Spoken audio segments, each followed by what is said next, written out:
गुरु नानक देव जी और भाई मर्दाना सैदपुर यात्रा करते हुए दक्षिण की ओर निकले।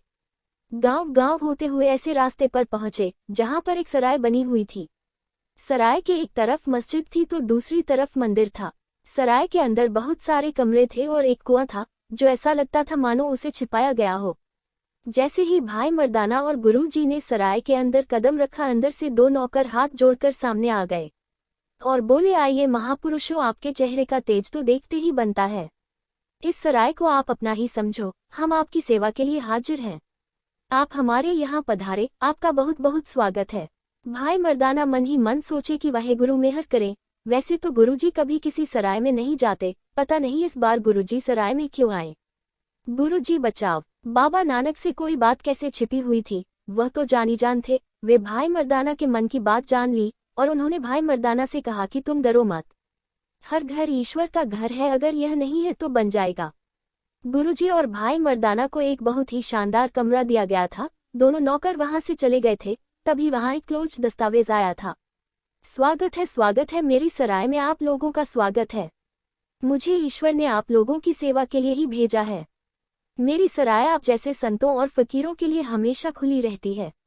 मेरे अंदर कोई लालच नहीं है, ना कोई इच्छा है, यह तो बस भगवान का घर है। मेरी सराय के एक तरफ मंदिर है तो दूसरी तरफ मस्जिद, दोनों ही भगवान का घर है। इतने में दोनों नौकर गर्म पानी ले आए, हम आपके चरण धो देते हैं। बाबा नानक बोले, मुझे यह पसंद नहीं है कि कोई मेरे चरण धोए, मैं ऐसे ही ठीक हूँ। गुरुजी ने सराय के मालिक से पूछा कि आपका नाम क्या है। सराय का मालिक बोला, मैं सबका दोस्त हूँ। बाबा नानक बोले, सबका मित्र तो वह परमात्मा है, मैं तो सिर्फ एक सेवक हूँ और मेरा नाम सज्जा है। बाबा नानक बोले, सचित्र के आगे क्या दावा है, राम दास या कुछ और। सराय का मालिक बोला, मुसलमान मुझे सज्जित शेख कहते हैं और हिंदू भाई मुझे सज्जित राम कहते हैं। वैसे तो मैं दोनों का ही सेवक हूँ। दूसरी तरफ भाई मर्दाना सोच रहे थे कि इस सराय के चप्पे चप्पे पर डर का माहौल है। चाहे वह सज्जन हो या उसके नौकर हो, चाहे मंदिर हो या मस्जिद हो, सब जगह डर का ही माहौल है। नौकर और सज्जन दोनों वहां से चले गए। जब गुरुजी मस्जिद की तरफ जा रहे थे तो उन्होंने देखा कि भाई सज्जन नमाज पढ़ रहा है। इसके बाद भाई सज्जन मंदिर में गया और पूजा करने लगा। भाई सज्जन पूजा करने के बाद बाबा नानक और भाई मर्दाना के लिए भोजन लेकर आया। महात्माओं, भोजन कर लीजिए। बाबा नानक बोले, अभी हमारी भोजन करने की इच्छा बिल्कुल भी नहीं है। भाई सज्जन बोला, आप मेरे मेहमान हो और मेहमान की सेवा करना मेरा फर्ज है। अगर आप भोजन नहीं करोगे तो मुझे पाप लगेगा। बाबा नानक बोले, तुम्हें पाप नहीं लगेगा, लेकिन अगर तुम हमें भोजन खिला दोगे तब तुम्हें जरूर पाप लगेगा। सज्जन बड़ी उत्सुकता से बोला, आप खाना क्यों नहीं खा रहे हो? अपने दिल में कोई वहम मत लाओ, मैं तो हिंदू हूँ। मस्जिद तो मैंने इसलिए बनाई है क्योंकि यहाँ का शासक मुसलमान है और हमें उसे खुश रखना पड़ता है। बाबा नानक बोले, तुम्हें संतों की आज्ञा का पालन करना चाहिए। बाबा नानक ने मर्दाना से पूछा, क्या तुम्हें भूख लगी है? गुरुजी, वैसे तो मुझे रोज जल्दी भूख लग जाती है, लेकिन आज पता नहीं क्या है कि मुझे बिल्कुल भी भूख नहीं लग रही। भाई सज्जन बोला, ठीक है, मुझे तो संतों की खुशी ही चाहिए। उसने नौकरों को आवाज लगाई कि यह भोजन यहाँ से ले जाओ। उसने फिर पूछा, गुरुजी, क्या आप दूध पिएंगे? बाबा नानक जी बोले, मेरा मन नहीं कर रहा, तुम जाओ आराम करो। कभी कभी जब शिकारी मछली पकड़ने के लिए जाल बिछाता है तो गलती से मगरमच्छ फंस जाता है। सज्जन एकदम गुरुजी की तरफ अचरज से देखता हुआ बोला, आपने क्या कहा? आप यह क्या कह रहे हैं? मुझे कुछ समझ में नहीं आ रहा। क्या आपके दिल में मेरे लिए कोई शंका है? गुरुजी बोले, तुमने हमें सराय में आसरा दिया, हमारे लिए भोजन लाए, हमारे दिल में तुम्हारे लिए शंका कैसे हो सकती है? तुम जाओ, भोजन करो और सो जाओ। सज्जन आप घबरा चुका था। उसने जल्दी से अपने नौकरों को बुलाया और पूछा, तुम्हें क्या लगता है, क्या यह कोई पैसे वाला सेठ है या कोई महात्मा है या कोई जासूस है? उनमें से एक नौकर ने जवाब दिया कि मेरी नज़र में तो यह कोई महात्मा है। लगता है आज उनका उपवास है, इसलिए वह खाना नहीं खा रहे। इनके पास से हमें कोई धन दौलत नहीं मिलेगी, हमें इन्हें अकेला छोड़ देना चाहिए। दूसरा नौकर बोला, नहीं, तुमने देखा नहीं उनके चेहरे पर कितना तेज है? इतना तेज तो सिर्फ धनी लोगों के चेहरे पर ही होता है। वह लोग आपस में ही बहस करने लगे कि तुमने देखा नहीं उसने क्या बोला था कि कभी कभी मछली की जगह मगरमच्छ जाल में आ जाता है। मुझे तो वह कोई जासूस लगते हैं। हमारे लिए अच्छा यही होगा कि हम इनको मार दे।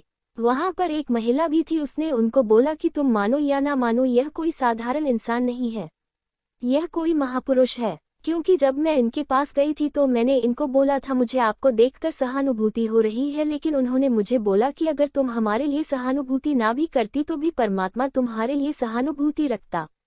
अब तुम लोग खुद ही समझ जाओ, कोई साधारण इंसान ऐसी बातें नहीं कर सकता, वह जरूर कोई सिद्ध पुरुष है। महिला की बातें सुनकर सज्जन बोला, तुम मूर्ख हो, आज की दुनिया में कोई ऐसा इंसान नहीं है जो भगवान जैसा स्वरूप वाला हो। इस दुनिया में हर इंसान अपने लिए सोचता है। अगर इस दुनिया में कोई अच्छा इंसान है तो मैं हूँ, या फिर मेरे साथ तुम हो। दुनिया का इतना भला करने के बाद भी हमें क्या मिला?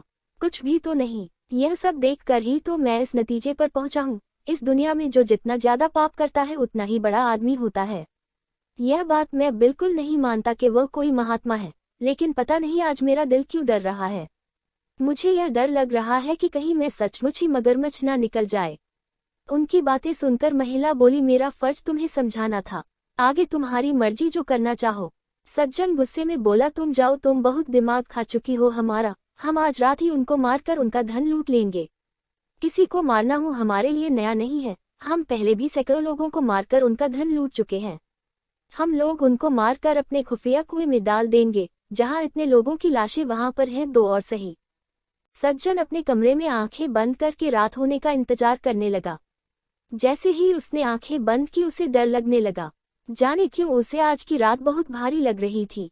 इतने में उसकी आंख लग गई और सपने में उसे वह लोग नजर आने लगे जिनको आज तक उसने मारा था। दूसरी ओर भाई मर्दाना ने भजन गाना शुरू कर दिया, जो जो कर्म तूने किए हैं उसका हिसाब एक दिन तू पाएगा। क्या लाया था सज्जन तू इस दुनिया में, और क्या लेकर जाएगा?